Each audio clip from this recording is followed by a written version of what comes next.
जय हिंद साथियों, मैं पारस कुमार आप सभी का स्वागत करता हूं एग्जाम सर के ट्रैक में। प्यारे साथियों, आज मैं पूरा मुगल काल आपको ट्रैक के साथ कंप्लीट कराने वाला हूं। इस वीडियो को कंप्लीट देखने के बाद आपको पूरा मुगल काल उंगलियों पर याद हो जाएगा, ये पारस सर की गारंटी है। तो चलिए शुरू करते हैं इस प्यारे से वीडियो को। सबसे पहले हम मुगल शासकों को क्रमानुसार देख लेते हैं, जहां से एग्जाम में बार बार क्वेश्चन पूछे जाते हैं कि मुगल शासकों को क्रमानुसार लगाएं। तो इसके लिए मैंने ट्रैक बनाई हुई है बहु आज शाही रंग बहाओ। बहुत आसान और बहुत मजेदार ट्रैक है, बहु आज शाही रंग बहाओ। काम कैसे करेगी देखिए। बा से क्या बना हमारा बाबर, हु से बना हुमायूं, आ से बना अकबर, जा से बना जहांगीर, शाही से बना शाहजहां, रंग से बना औरंगजेब और बहाव से बना बहादुर शाह जफर, जो कि अंतिम मुगल शासक था। अब हम एक एक कर इन सभी शासकों को पढ़ते हैं और महत्वपूर्ण फैक्ट भी देखते हैं, जहां से एग्जाम में क्वेश्चन आने वाले हैं। देखिए यहां पर क्या था, बा से क्या बना था हमारा बाबर। क्या बना बा से बना था बाबर। बाबर का जो शासनकाल है वह 1526 ईस्वी से लेकर 1530 ईस्वी तक रहा है। बाबर का पूरा नाम जहीरुद्दीन मोहम्मद बाबर था और इनके पिता का नाम उमर शेख मिर्जा था। बाबर मुगल वंश के संस्थापक थे। बाबर ने साथियों भारत पर 5 बार आक्रमण किया और बाबर ने भारत में पंजाब से प्रवेश किया था। एक पॉइंट नोट कर लो, एग्जाम में क्वेश्चन पूछे जाते हैं कि बाबर ने भारत पर कितनी बार आक्रमण किया। तो कितनी बार किया था? 5 बार। प्रवेश कहां से किया था? पंजाब से। अब हम क्या करते हैं, बाबर के द्वारा लड़े गए युद्धों को ट्रैक के साथ देखते हैं। ट्रैक क्या है हमारी? पान खा चांदी घर लाए। क्या है?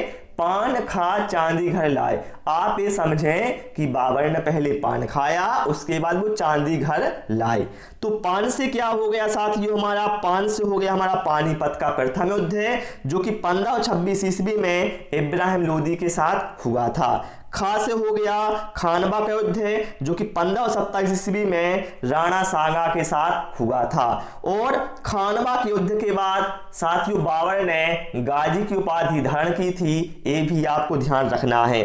चांदी से हो गया चंदेरी का युद्ध है, जो कि 1528 ईस्वी में मेदिनी राय के साथ हुआ था। और घर से हो गया घांगरा का युद्ध है, जो कि 1529 ईस्वी में अफगानों के साथ हुआ था। और साथियों जो ये बाबर ने चारों युद्ध लड़े हैं, इन चारों युद्धों में बाबर की ही विजय हुई थी, ये बात आपको ध्यान रखना है। और साथ ही जो पानीपत का युद्ध है, इसमें बाबर ने क्या है, तुगलमा युद्ध नीति और तोपखाने का प्रयोग किया था, इसलिए इसमें बाबर आसानी से जीत गया था।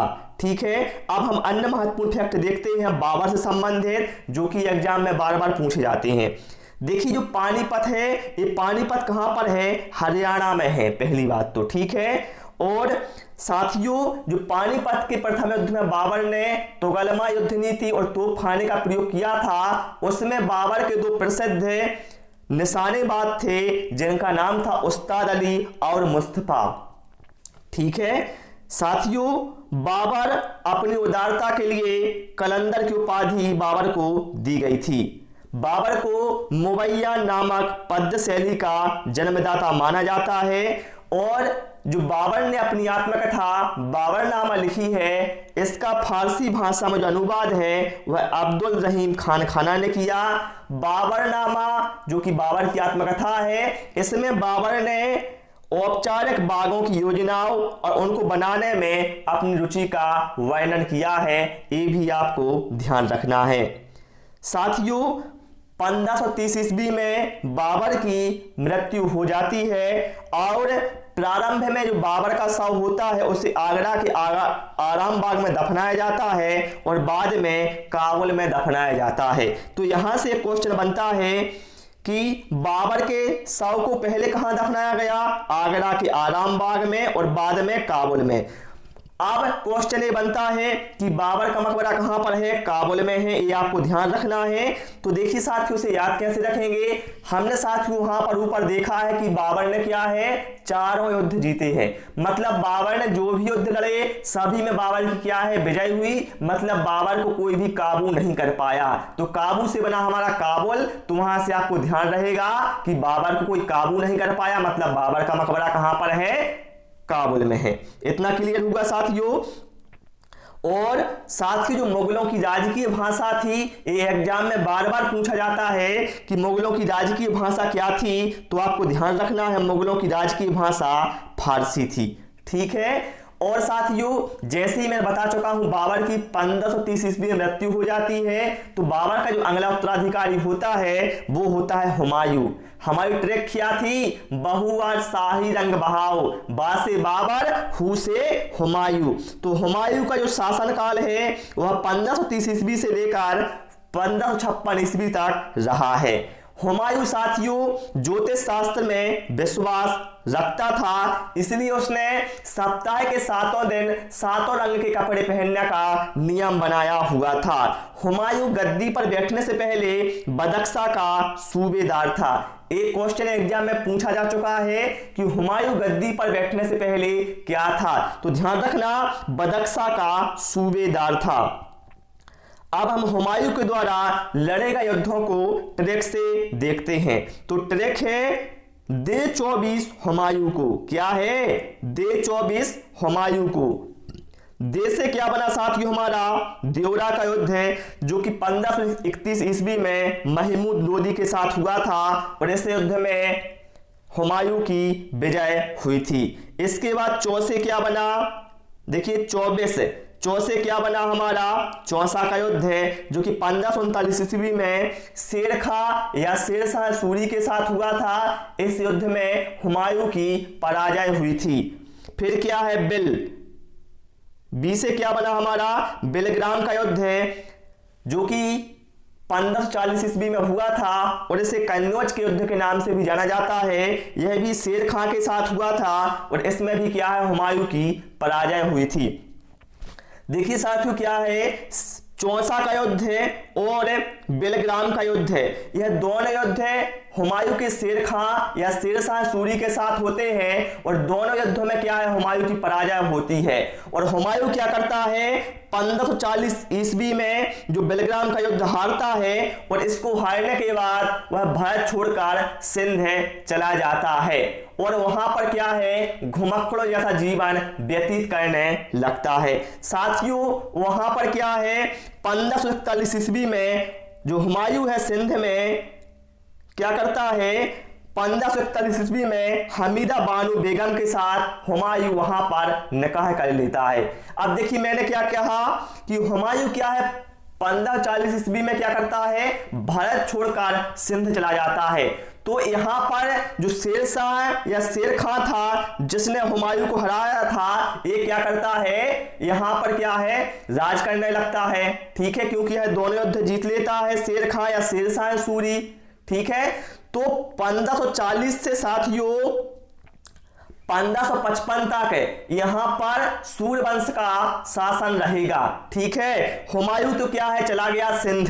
ठीक है, अब देखिए 1541 ईस्वी में क्या है, हुमायूं हमीदा बानो बेगम के साथ निकाह करता है, और 1542 ईस्वी में अकबर जैसे पुत्र रत्न की उन्हें प्राप्ति होती है। ठीक है, और साथियों हुमायूं देखिए 1540 ईस्वी में भारत छोड़कर गया था, और वह सिंध में 15 वर्षों तक घुमक्कड़ों जैसा जीवन व्यतीत करता है। लेकिन साथियों वह हार नहीं मानता है। हुमायूं 1555 ईस्वी में पुनः आता है, और सरहिंद का युद्ध है जो कि सिकंदर सूर के साथ होता है, उसको जीतता है, और पुनः मुगल गद्दी हासिल कर लेता है। इसलिए कहते हैं साथियों हुमायूं से कुछ सीखो। भले ही वह दोनों युद्ध हार गया, भारत छोड़कर सिंध चला गया, लेकिन उसने हार नहीं मानी भाई। वह पुनः आया और उसने अपना जो मुगल गद्दी है उसको पुनः हासिल कर लिया। अब देखिए यहां से प्रश्न पूछा जाता है कि हुमायूं नामा की रचना किसने की। तो साथियों जो हुमायूं नामा की रचना है यह की है गुलबदन बेगम ने। अब होता क्या है साथियों, 1555 ईस्वी में हुमायूं सरहिंद का युद्ध तो जीत लेता है और मुगल गद्दी हासिल भी कर लेता है, लेकिन हुमायूं लंबे समय तक सुख नहीं भोग पाता है। फाइनली क्या होता है, जनवरी 1956 में वह दीन पनाह भवन में स्थित पुस्तकालय की सीढ़ियों से गिर जाता है, जिसकी वजह से उसकी मृत्यु हो जाती है। कहां से, दीन पनाह भवन जो कि हुमायूं ने ही बनवाया था, उसमें एक पुस्तकालय होता है जिसकी सीढ़ियों से हुमायूं गिरता है और उसकी मृत्यु हो जाती है। अब बात आती है हुमायूं का मकबरा कहां पर है। तो हुमायूं का मकबरा साथियों दिल्ली में है। याद कैसे रखेंगे, हुमायूं से हमें ऐसा लग रहा है जैसे हेमा की बात हो रही हो। हुमायूं मतलब हे माँ, और भैया माँ की जगह कहां पर होती है, हमारे दिल में होती है। तो हुमायूं का मकबरा कहां पर होगा साथियों, दिल्ली में, ये आप ध्यान रखेंगे। और जो हुमायूं का मकबरा है साथियों, इसको ताजमहल का पूर्ववर्ती माना जाता है। यदि आपसे पूछा जाए एग्जाम में किस मुगल शासक के मकबरे को ताजमहल का पूर्ववर्ती माना जाता है, तो वहां पर बता देना आप हुमायूं के मकबरे को। और प्यारे साथियों आप सभी से रिक्वेस्ट है, वीडियो पसंद आ रहा है वीडियो को लाइक और शेयर करें और चैनल को जरूर सब्सक्राइब करें, क्योंकि यहां पर आपको बहुत मजेदार वीडियो मिलने वाले हैं। अब क्या था हमारा, देखिए हुमायूं की मृत्यु हो गई। अब हुमायूं के बाद क्या है, अगला उत्तराधिकारी कौन हुआ, अकबर। ठीक है, अकबर। आज से क्या बना था हमारा ट्रैक में, आज से बना था हमारा अकबर। और अकबर का जो शासनकाल है 1556 ईस्वी से लेकर 1605 तक रहा है। ठीक है साथियों, जो अकबर थे यह जलालुद्दीन मोहम्मद अकबर बादशाही गाजी की उपाधि से राज सिंहासन पर बैठे थे, ये आप ध्यान रखिए। ठीक है, अब हम देखिए यहां पर देखते हैं अकबर के द्वारा लड़े गए युद्धों को ट्रैक के साथ कि अकबर ने कौन कौन से युद्ध लड़े हुए हैं। तो मैंने जो ट्रैक है साथियों बनाई हुई है, हेमा पानी दो हल्दी महाराज आ गए, ये अकबर के युद्धों की ट्रैक है। क्या है, हेमा पानी दो हल्दी महाराज आ गए। देखिए हेमा से क्या बना साथियों, हमारा हेमू बना। ठीक है, और पानी से क्या बना हमारा, पानीपत का द्वितीय युद्ध है, क्योंकि दो से क्या बना हमारा, दो। ठीक है, तो जो पानीपत का द्वितीय युद्ध है अकबर का हेमूस के साथ हुआ था, और जो ये हुआ था 1556 ईस्वी में, और इसमें क्या है अकबर की विजय हुई थी। फिर क्या है, हल्दी महाराज आ गए। हल्दी से क्या बना हमारा, हल्दी घाटी का युद्ध है, और महाराज से बना महाराणा प्रताप। मतलब जो हल्दी घाटी का युद्ध है वह महाराणा प्रताप के साथ हुआ था अकबर का 1576 ईस्वी में। ठीक है, ध्यान रखिएगा, पानीपत का द्वितीय युद्ध हुआ था 1556 ईस्वी में, और हल्दी घाटी का युद्ध महाराणा प्रताप के साथ हुआ था 1576 ईस्वी में। देखिए पानीपत के द्वितीय युद्ध में क्या है, अकबर की विजय हुई थी, लेकिन जो हल्दी घाटी का युद्ध था जो कि महाराणा प्रताप के साथ हुआ था अकबर का, इस युद्ध के बारे में साथियों अलग अलग इतिहासकारों ने अलग अलग बताया हुआ है। किसी ने कहा है अकबर की विजय हुई थी, किसी ने कहा है महाराणा प्रताप की विजय हुई थी, या फिर किसी ने कहा है दो युद्ध डरा हो गया था। ठीक है, तो इसमें अलग अलग मतभेद हैं। ठीक है साथियों, जो देखिए साथियों जो ये युद्ध हुआ था हल्दी घाटी का, इसमें मुगल सेना का जो नेतृत्व है वह मानसिंह व आसिफ खान ने किया था। ठीक है, हल्दी घाटी के युद्ध में मुगल सेनापति कौन था, मानसिंह था। ठीक है, अब अकबर के नवरत्नों की एग्जाम में क्वेश्चन पूछा जाता है, निम्न में से कौन सा अकबर का नवरत्न में शामिल नहीं है, तो वहां पर आपको बताना होता है। तो इसलिए मैं ट्रैक बनाई हुई है यहां पर बैट बैट MMH। अब एक काम कैसे करेगी वो आप देख लो। बी से क्या बना हमारा बीरबल, जिनके बचपन का नाम महेश दास था, ये भी आप ध्यान रखें। कई बार एग्जाम में पूछा गया है बीरबल के बचपन का नाम क्या था, तो बताइएगा महेश दास। ए से बना हमारा अबुल फजल, टी से बना तानसेन। तानसेन का पहले का नाम रामतनु पांडे था, ये भी इंपोर्टेंट है, बार बार एग्जाम में पूछा जाता है। और साथ ही तानसेन को अकबर ने कंठाभरण वाणी विलास की उपाधि दी थी। एग्जाम में पूछा जाता है तानसेन को कंठाभरण वाणी विलास की उपाधि किसने दी, तो भैया अकबर ने दी थी। अब देखिए हमारा एक बैट तो कंप्लीट हो गया, ठीक है, ए वाला। अब आते हैं दूसरे बैट पर। तो दूसरे बैट से क्या है, बी से क्या बना हमारा भगवान दास, ए से क्या बना अब्दुल रहीम खान खाना, और टी से बना टोडरमल। क्या हो गया बैट बैट। अब क्या है MMH, तो एम से क्या बना हमारा मानस है, दूसरे एम से बना मुल्ला दो प्याजा, और एस से बना हकीम हुकम। ठीक है, ये हो गई अकबर के नवरत्नों की बात। अब हम अकबर के शासन से संबंधित महत्वपूर्ण फैक्ट देखते हैं, जहां से एग्जाम में बार बार क्वेश्चन पूछे जाते हैं। साथियों, अकबर के शासनकाल को हिंदी साहित्य का स्वर्ण काल कहा जाता है। ठीक है, और साथियों आप सभी को पता है अकबर की जब शासन संभाल रहे होते हैं तब उनकी उम्र मात्र 13 वर्ष होती है, इसलिए बैरम खां को अकबर का संरक्षक बनाया जाता है। बैरम खां साथियों 1556 से लेकर 1560 तक अकबर के संरक्षक रहे हैं। अकबर के महत्वपूर्ण कार्यों की बात करें तो देखिए इन्होंने मनसबदारी प्रथा की शुरुआत की थी, जो कि एक बहुत बड़ी विशेषता थी अकबर के शासनकाल की। अकबर ने क्या है जजिया कर को भी समाप्त कर दिया था, और जो अकबर है साथियों यह नक्कारा या नगाड़ा नामक वाद्य यंत्र बजाता था, ये भी आपको ध्यान रखना है। देखिए साथियों अकबर ने क्या है अनुवाद विभाग की स्थापना की थी, और इसमें साथियों ध्यान रखिएगा जो महाभारत है उसका फारसी में अनुवाद किया गया था रजमनामा के नाम से। रजमनामा का जो वास्तव में अर्थ होता है वो होता है युद्धों की पुस्तक। अकबर ने साथियों दीन इलाही धर्म की शुरुआत की थी। ठीक है, और अकबर ने क्या है गुजरात विजय के उपलक्ष्य में बुलंद दरवाजे का निर्माण करवाया था। एग्जाम में पूछा गया है अकबर ने गुजरात विजय के उपलक्ष्य में किसका निर्माण करवाया, वहां पर आपको 4 ऑप्शन दिए जाएंगे। तो देखिए बुलंद दरवाजे का निर्माण करवाया था गुजरात विजय के उपलक्ष्य में। दीन इलाही धर्म स्वीकार करने वाला पहला व अंतिम हिंदू शासक कौन था, तो बताइएगा बीरबल। ये मोस्ट इंपोर्टेंट साथियों, आप ओल्ड पेपर देख लो, ये क्वेश्चन कई बार रिपीट हुआ है। ठीक है, आयन ए अकबरी की रचना साथियों अबुल फजल ने की है।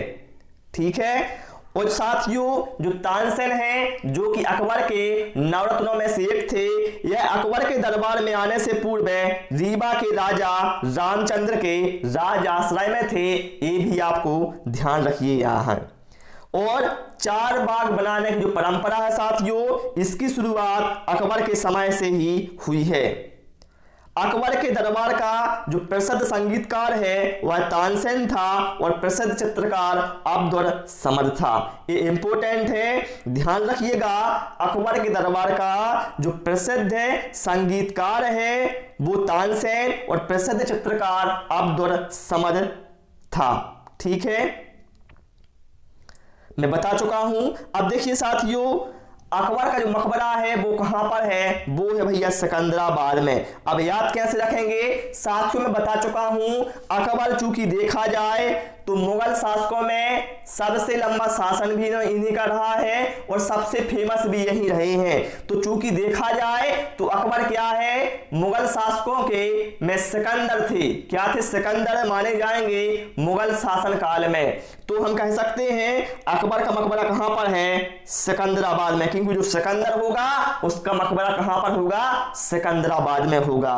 ठीक है, अब चूंकि देखिए साथियों अकबर के बाद उनका उत्तराधिकारी कौन होता है, जे फॉर जहांगीर। जहांगीर जिनके बचपन का नाम सलीम था, जिनका शासनकाल रहा है 1605 से लेकर 1627 ईस्वी तक है। ठीक है, हम महत्वपूर्ण फैक्ट देखते हैं यहां से जो कि एग्जाम में पूछे जाते हैं। जहांगीर के समय को चित्रकला का स्वर्ण युग कहा जाता है। ठीक है, जहांगीर जिनके बचपन का नाम का सलीम था, इनको न्याय की जंजीर के लिए याद किया जाता है क्योंकि इन्होंने अपने दरबार में एक न्याय की जंजीर लगवाई थी साथियों, जो कि इनकी बहुत बड़ी विशेषता थी। और यह जो न्याय की जंजीर है साथियों, यह सोने की बनी थी। जहांगीर के समय के साथियों दो प्रसिद्ध चित्रकार थे जिन्हें कौन नहीं जानता। उनका नाम था उस्ताद मंसूर, जो कि पक्षियों के हूबहू चित्र बनाते थे, और बिशनदास जिन्होंने नूरजहां का पोर्ट्रेट बनाया हुआ था। साथियों, जहांगीर ने खुसरो को सहायता देने की वजह से सिखों के जो 5वें गुरु थे, गुरु अर्जुन देव जी, इनको फांसी दिलवा दी थी। ठीक है, तो एग्जाम में पूछा जाएगा आपसे कि जहांगीर ने सिखों के कौन से गुरु को फांसी दिलवा दी थी, तो बताइएगा 5वें गुरु को। गुरु का नाम क्या था? अर्जुन देव था। ठीक है, और साथियों जहांगीर को आप सभी को पता है नूरजहां के प्रेम में बहुत ही विलुप्त हो गए थे, तो इन्होंने नूरजहां के सम्मान में चांदी के सिक्के भी जारी किए थे। ठीक है साथियों, जो नूरजहां की मां थी उनका नाम था असमत बेगम। इन्होंने गुलाब से इत्र निकालने की विधि खोजी थी। ध्यान रखिएगा, पूछा जाए एग्जाम में गुलाब से इत्र निकालने की विधि किसने खोजी थी, तो बताइएगा नूरजहां की मां असमत बेगम ने। और मुगल चित्रकला साथियों अपने चरम उत्कर्ष पर जहांगीर के शासनकाल में पहुंची थी। एग्जाम में पूछा जाए आपसे कि मुगल चित्रकला अपने चरम उत्कर्ष पर किसके शासनकाल में पहुंची, तो बता देना भैया जहांगीर के शासनकाल में। ठीक है, और जहांगीर के शासनकाल में साथियों जो कैप्टन हॉकिंस हैं, सर टॉमस रो हैं, जो कि एग्जाम में बार बार पूछे जाते हैं, यह यूरोपीय यात्री भारत आए थे। कैप्टन हॉकिंस किसके शासनकाल में भारत आए थे? जहांगीर के शासनकाल में। सर टॉमस रो किसके शासनकाल में भारत आए थे? जहांगीर के शासनकाल में। तो ये बातें आपको ध्यान रखना होंगी। ठीक है, अब बात करें हम जहांगीर के मकबरे की, तो जहांगीर का मकबरा कहां पर है? लाहौर में है। अब याद कैसे रखेंगे हम? जहांगीर मतलब जहांगीरे भैया, हम जहां पर गिर जाते हैं वहीं पर क्या है? हम लहू लुहान हो जाते हैं। लहू लुहान से हो गया लाहौर, मतलब जहांगीर का मकबरा कहां पर है? लाहौर में है। साथियों जहांगीर के जो मकबरे का निर्माण है वह नूरजहां ने करवाया था, ये आप ध्यान रखिएगा। ठीक है, एग्जाम में कई बार पूछा गया है कि जहांगीर के मकबरे का निर्माण किसने करवाया, तो भैया नूरजहां ने करवाया, ये आप ध्यान रखिएगा। अब चलिए इसके बाद कौन आते हैं? बहू आज शाही रंग बहाओ, बासे बाबर हुसे हुमायूं, आसे अकबर जासे जहांगीर, शाही से शाहजहां। शाहजहां जिसका शासनकाल रहा है 1627 से लेकर 1657 ईस्वी तक है। साथियों जो शाहजहां है इसके शासनकाल को स्थापत्य कला या निर्माण कला का स्वर्ण कहा गया है, क्योंकि शाहजहां के शासनकाल में बहुत अधिक निर्माण कार्य हुए जो कि काबिले तारीफ है। अब सबसे पहले हम क्या करते हैं, शाहजहां ने जो महत्वपूर्ण निर्माण करवाए हुए हैं उनको हम ट्रैक से देखते हैं। ट्रैक बनाई हुई है रेशमा जाति मयूर दीवानी। साथियों रेशमा नाम की कोई लड़की है, जब वो चलती है तो मयूर नाम का जो लड़का है उसको देखकर क्या है? दीवाना हो जाता है, कहता है वाह क्या चाल है भाई। तो क्या है? रेशमा जाति मयूर दीवाने। भाई ट्रैक है, दिल पर मत लेना, ये आपको याद कराने के लिए बनाई हुई है, बाकी इसका किसी भी से कोई लेना देना नहीं है। तो देखिए काम कैसे करेगी वो भी आप देख लो। रे से बना हमारा रेशमा बाग, सा से बना हमारा शाहजहां बाग, और मां से बना मोती मस्जिद जो कि आगरा में है। क्या है? रेशमा जाति मयूर दीवाने। जा से बना हमारा जामा मस्जिद जो कि दिल्ली में है। और तीसरे बना हमारा ताजमहल, ठीक है, जो कि कहां पर है, आगरा में। मयूर दीवाने, मयूर से बना मयूर सिंहासन और दीवाने से बना दीवाने खास, ठीक है। तो इस तरह से आप इनके शाहजहां के कार्यों को याद रख लीजिए। रेशमा जाति, मयूर दीवाने। अब देखिए साथियों, अन्य महत्वपूर्ण फैक्ट जो कि एग्जाम में पूछे जाते हैं वो भी आप जान लीजिए। साथियों, मुगल साम्राज्य की जो राजधानी थी वह आगरा से दिल्ली किसने स्थानांतरित की थी, तो भैया वो किसने की थी, शाहजहां ने की थी। और साथियों, लाल खां को गुण समंदर की उपाधि शाहजहां ने प्रदान की थी, ठीक है। अब बात आती है शाहजहां का मकबरा कहां पर है, तो शाहजहां का मकबरा साथियों आगरा में है।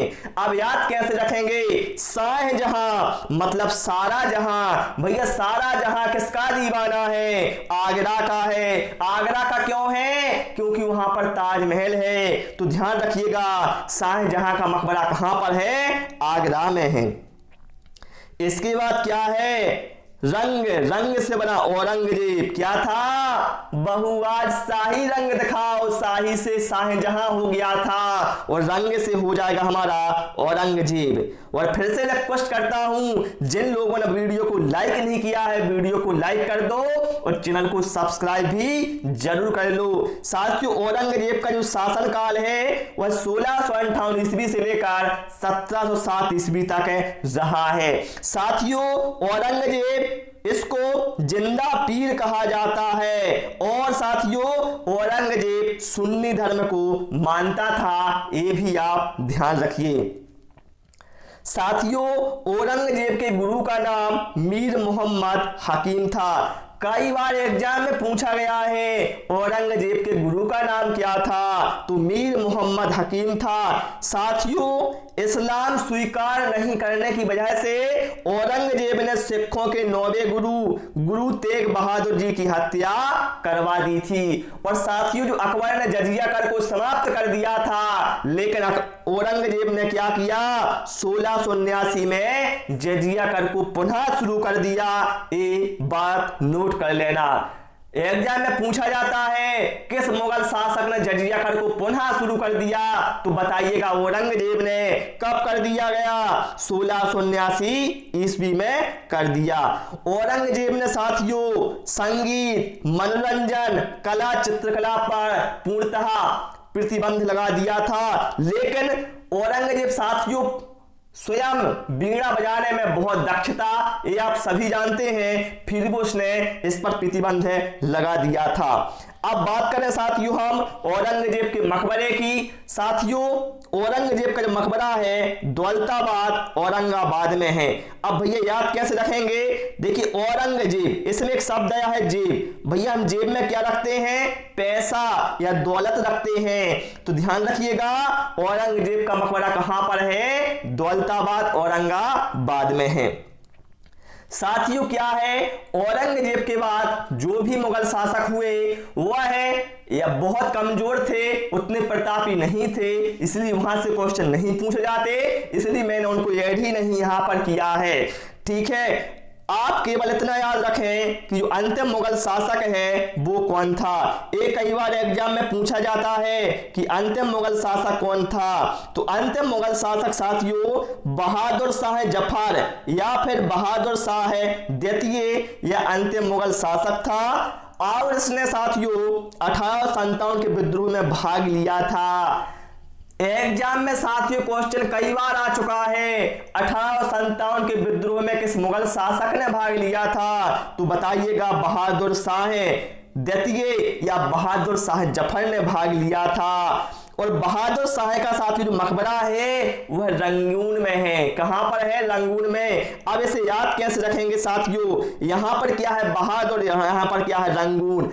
ये बताएं साथियों, जो लोग बहादुर होते हैं उनकी जिंदगी कैसी होती है, तो आप लोग यही कहेंगे जो लोग बहादुर होता है उनकी जिंदगी रंगीन होती है। तो बिल्कुल भैया, जो लोग बहादुर होते हैं उनकी जिंदगी कैसी होती है, रंगीन होती है। तो बहादुर से बहादुर शाह है और रंगीन से रंगून, मतलब बहादुर शाह का मकबरा कहां पर है, रंगून में है। प्यारे साथियों, इस वीडियो में इतना ही। आप सभी को हमारा है प्रयास कैसा लगा हमें कमेंट करके जरूर बताएं। उम्मीद है आप सभी को वीडियो पसंद आया होगा। वीडियो पसंद आया हो भाई वीडियो को लाइक और शेयर करें, चैनल को सब्सक्राइब करें। मिलेंगे अगले वीडियो में एक नई ट्रैक के साथ, एक नए कॉन्सेप्ट के साथ। Thanks for watching this video.